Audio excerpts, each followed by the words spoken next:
This was a daunting task, but I got it done.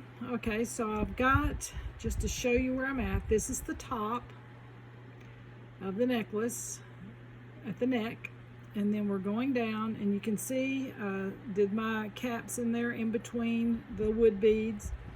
And if you'll notice, the wood beads are all going the same direction. I don't know if you can see that or not, but they are. And this particular bead, sorry, jerking my camera around, right here, it's wider on one side than it is on the other. You can see that. So I chose to put the wide side up. It gives a little different effect than that side going up like that. So I chose to put the wide side up.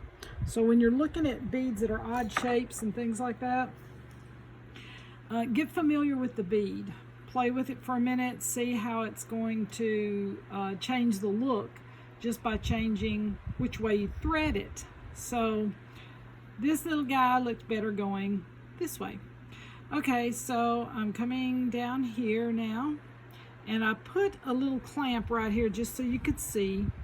This is where the double strand is going to come together, is right here on both sides. And that's also to let me know, so I'll know where I'm beading through here. Okay, so I'm going down to the double strand, and you can see my spacers there. And the spacers are holding the double strand together in where it makes it look like one piece.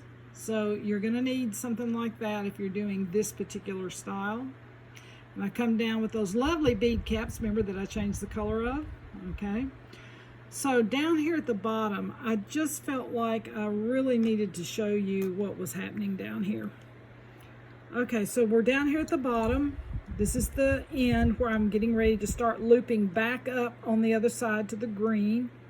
And if you'll notice, right here, there's a little spacer bar. It's a little tiny metal one. They come in 2-hole, 3-hole, 4, 5-hole, you know, whatever size you need, but it's tiny. It's very, very thin and flat. So I put that right flush up against these two beads right here so it won't be seen. The next thing we're going to do is put the bead cap right there on it, and then I put this, because this is kind of like a finishing bead like you do at the top. It kind of gives it a statement, finishing statement. And then I beaded on here. These are about maybe an 8.0 maybe bead.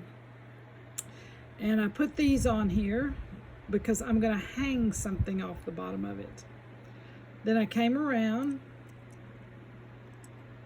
and I put another finishing bead right here. And then the bead cap goes to the top, and then I'm going to pull it taut where it's all pulled together and you won't have any space. And then you'll have a little loop where you can add some danglies and things like that on the bottom.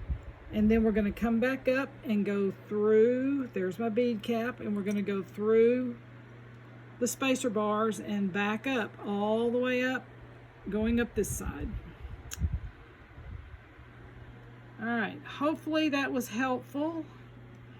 If not, I guess people will let me know, but anyway, that way the bottom will look finished and we can keep moving. So let me get to stringing here, and I'll get back as soon as I get to a place that I feel like you need to know something. I'll be back in a second. Now, okay, I've got the bottom done, you can see. Let me tilt it up just a little bit there.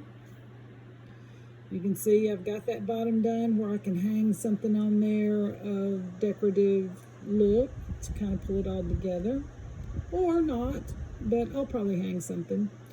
And then we threaded it back through. Okay, and we were going through the spacers there all the way up. So this little section right here is taut, like it's one complete thought. It's one complete thought. Then we're going to go here, and you can see right here is where it splits off left and right going up to the neck. So there's where we are. I'm getting ready to thread the green side now. And it's going to be interesting. I'm excited about it. I'm excited about it. I dreamed this last night, so I was grateful I had the beads. You know, sometimes you buy beads and you don't know why you buy them. And you may have those beads a year, 2 years, 5 years, if you're, you know, consistent enough to stay in as a designer. And then one day, all of a sudden, you'll go, oh, I know what that beads are supposed to be. I know what it's supposed to be. And then you can come out and start working with it, and it will sing to you. So I've had these porcelain beads a minute or two. So I'm excited that I saw them in a dream. All right, I gotta get busy. All right, I've got it all strung. You can see here. And I have decided to use these beautiful wood beads to finish off the top. You know, there, let me move this light just a little. That's a little better. Okay, and so I'm going to use those to finish off the top because they are lightweight and soft on the neck. This is a pretty heavy necklace, so I'm trying to make it a little bit lighter weight. Okay, but in the meantime, let me move that out of the way. In the meantime, I have decided down here on this bottom, I need a little more light to it. Isn't it beautiful though? Oh my goodness. I haven't got anything on the end down there yet where the black, this part, black beads are. I haven't gotten anything down there yet, so. But I'm thinking right in here where these spacer bars are, I need some more light. So what I'm going to do is I'm going to go back and string a few of these brass beads right here and tie that all in going up here, and I think it'll make a beautiful tie in and give it a little more light. So I'll be back after I do that. That's going to take me a second or two. Of course, in editing, it doesn't matter.